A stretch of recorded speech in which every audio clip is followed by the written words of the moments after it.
咁疫情後咧，越嚟越多人去旅行啦，好多人都想咧去旅行輕鬆下啦。咁但係有陣時咧都想咧，即係剪啲片出啲片咧，就俾大家咧羨慕下嘅。咁啊，今次同大家探討下啦，新出嘅 Final Cut Pro 嘅 iPad 版啊，究竟咧配搭埋啲 SSD 咧係點樣玩法啦？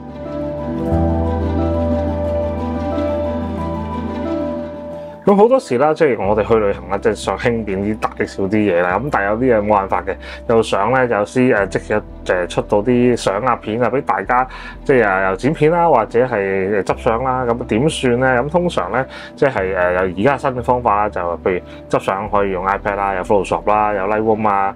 咁其實剪片咧最近都出咗個新嘅都唔係新嘅，佢啱啱開始喺 iPad Pro 上面有嘅就係 Final Cut Pro 啦。咁即係我自己本身中意用 Final Cut Pro 嘅，咁所以咧咁就有個好處啦。咁今次就講翻咧，即係又嚟到日本啦，拍咗啲 footage 啦，咁就有唔同嘅即係 project 想做啦。咁但係都會有旅遊啊或者自己玩嘅。咁都有少少嘅即係分享，就話如果大家真係想去剪少少片或者做 backup 嘅話咧，其實可以咧用翻即係 iPad 都係可以嘅。咁點解？因為大家知啊，即係而家啲 SSD 啊或者係卡 reader 啦。咁其實可以插 Type C 插落去 iPad 度啦，咁啊做一啲 backup 嘅動作。咁啊大家都知嘅 backup 好緊要嘅。咁當然即係如果你個 iPad 唔夠大嘅，你可以插一啲一開幾個 USB。咁但當然就我唔建議插太多嘅。咁因為佢都係食電噶嘛。咁所以咧可能你插一個 card reader，讀下一個咧 SSD， 咁就已經好足夠噶啦。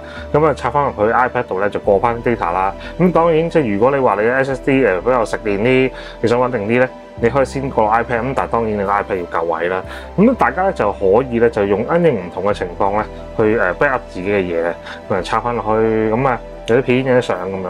咁今次咧我都即係當然 backup 咗 iPad 啦，跟住然後 backup 咗落去 SSD 度嘅。咁 backup 好緊要啦，大家即係雖然未必喺度做嘢啦，可能去旅行啦，咁但係其實咧即係大家都知道係咯，資料無價啊嘛，係。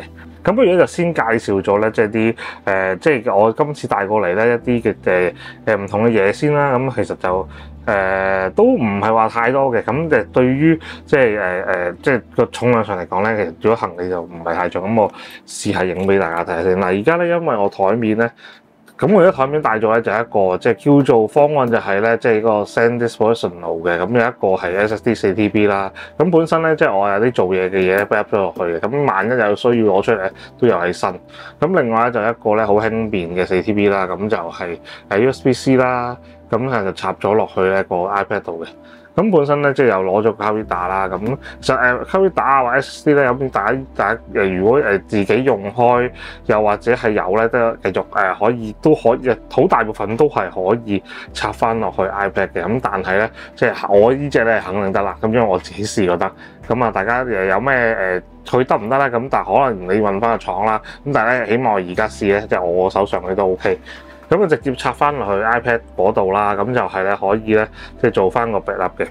咁我哋試下咧，就打開個 iPad Pro 俾大家睇下啦。咁其實就同桌面版好接近嘅，咁但係佢多咗啲功能啦。但係嗱，記得大家咧可以喺度做初剪或者剪晒都得嘅。咁但係如果你掉翻落電腦剪過之後擺翻落嚟就唔得嘅。又或者電腦開嘅 project 咧，即係嗰啲library 咧擺落嚟咧係唔可以嘅。咁啊 iPad 剪係嘛，就擺翻落去就係 MacBook 度啦。macOS 啦，咁但係 macOS 剪完咧就唔可以帶翻落嚟嘅，咁所以咧好適合就係一個初剪，但係咧唔適合咧，即係一個叫做你互相交換啊，咁希望佢即係之後會更新翻 Final Cut 咧，即係個功能。咁啊就會好啲，可以互相交換啦。咁但係暫時嚟講咧，即係當係一個 iPad 上面剪片咧，又或者係一個初剪嘅話咧，就比較適合啦。我哋而家打開 Final Cut Pro 啦，咁樣咧就係呢個 iPad 版嚟嘅。咁啊最近發布啦，咁啊大家會見到版面咧，左邊就開一個 project 啦。咁啊其實我哋新開咗個 project 先，咁當我哋咧個名咧係Japan 啦，好冇？日本嘅一個 trip 啦。咁咧下面咧。我哋setting 個 time setting 呢個format 咧，如果大家唔熟咧，可以 auto 啦。當然，如果你知道嘅咧，就可以校翻咧，即係自己想要嘅。譬如我要 4K 啦，要橫倒啦，即係唔使直倒啦。就譬如你係想係 IG 出嘅，咁你可以直倒啦。咁我哋就係咧想要709啊，定係要 HDR？咁709就係 SDR 標準嚟嘅。咁如果你話你拍咗嗰啲係 HDR 嘅片咧，咁你可以想出 HDR 咧都可以嘅。咁啊，我哋 frame rate 揀翻25格，因為我拍嘅時候拍25格啦。咁好啦，咁我咧個 file 咧直接喺隻 SSD 度嘅，咁我揀翻 file， 咁然後咧就揾翻咧我嗰啲 footage 啦。咁因為我全部都喺晒度噶啦啲 video， 咁我哋咧就可以嘅將佢全選，咁然後咧就將佢加入去咧呢個 project 度嘅。咁咧佢就之後咧右邊咧就會彈晒出嚟咧，我哋即係所有嘅已經拍咗嘅嘢咧就會彈晒出嚟喺度噶啦。咁當然啦，佢會做一個 buffer 嘅，咁所以大家見到個灰色圈圈咧，咁就係一個咧即係佢嘅即係緩衝啦。咁我哋可以等一等佢，或者咧係繼續去嘅。又例如咧，即係譬如有啲嘢我係一定知道係乜嘢嘅，咁就唔使等啦，係咪？咁我例如我喺博物館拍咗啲 shot 嘅，咁譬如我揀咗呢個啦。咁其實我可以直接拉到 timeline 度咧，咁佢已經即刻咧會見到咧成條片噶啦，即係譬如嗱，我哋而家睇下，係啦，咁啊聲音啦、畫面啦都會有噶啦，係啦。例如我真係想攞翻呢一橛嘅，咁例如啦，即係我哋而家係淨係要呢一橛嘅啫。係啦，咁譬如我哋又再揀多段啦，譬如我哋係揀呢個啦。嗱，我哋其實可以簡單咧喺呢度嚟已經揀咗啦，我就係要依橛嘅啫。好嗱，就係依橛去到尾呢度，好頭咧就喺後少少。好嗱，咁我成個咧就擺翻落去，咁變咗嗱，而家我咧第一個 shot 咧就係攞起咧部 Nikon F 啦。咁個聲音咧就唔想要佢嘅，所以咧我就將佢拉翻低佢。咁呢個都係啦，我就唔想要佢現場聲啦，講緊嘢。咁我淨係咧要嗱，我呢度開始，我剪多少少先，剪多少少，由呢度開始。係啦，咁一個攞個 shot，下一個咧就係一個 shot。嗱，我見到都係多咗少少嘅，咁我就做少少微調啦，都係褪翻少少。好啦，咁我哋睇一睇個接駁位嘅。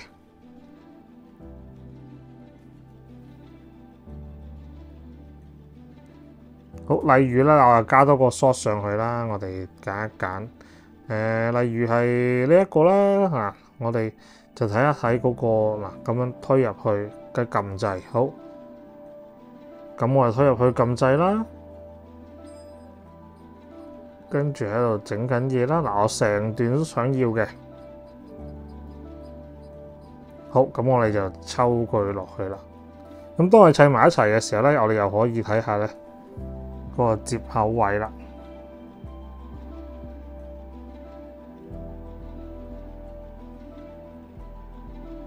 係啦，所以咧有陣時你哋拍咗嗰個 video 咧，就可以快剪啦，喺 iPad 度咧直接嗰個 SSD 度剪。咁咧就唔怕咧，即係 iPad 唔夠位啦，咁直接可以喺 SSD 度剪到片啦。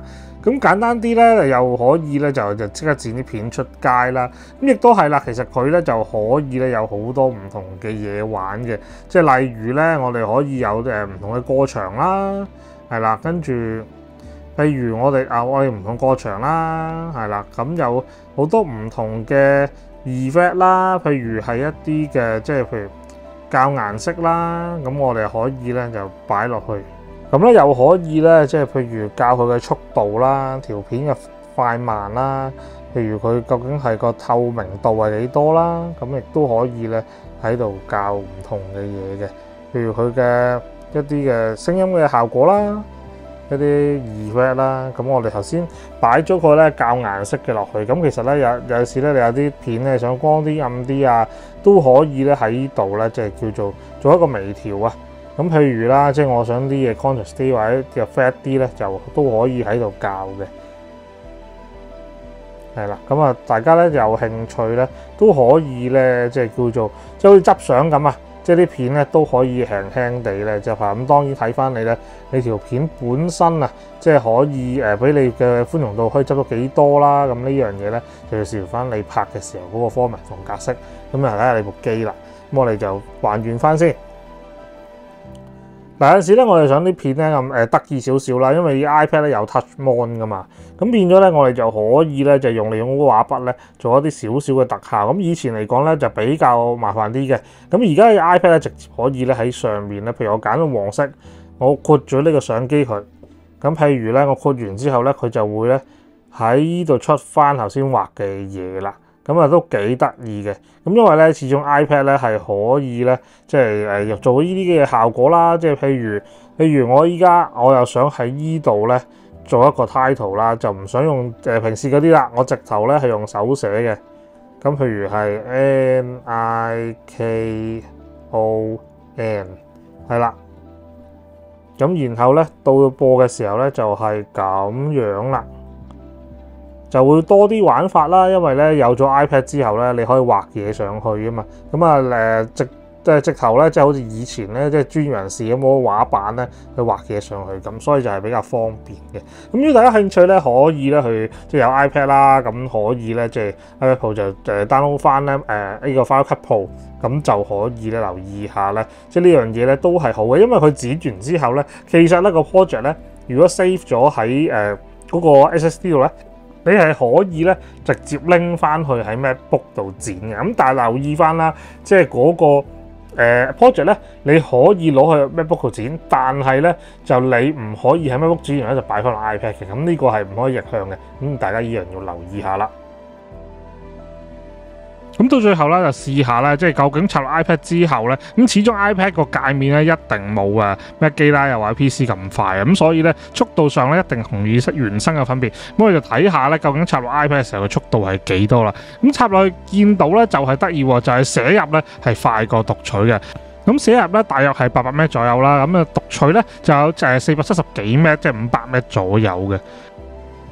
咁再睇下 ProBlade 咧嘅隻SSD 咧插落去 iPad 咧嘅反應啦。咁啊讀取咧就係400零 M 啦，咁而寫入咧就有600幾 M 嘅。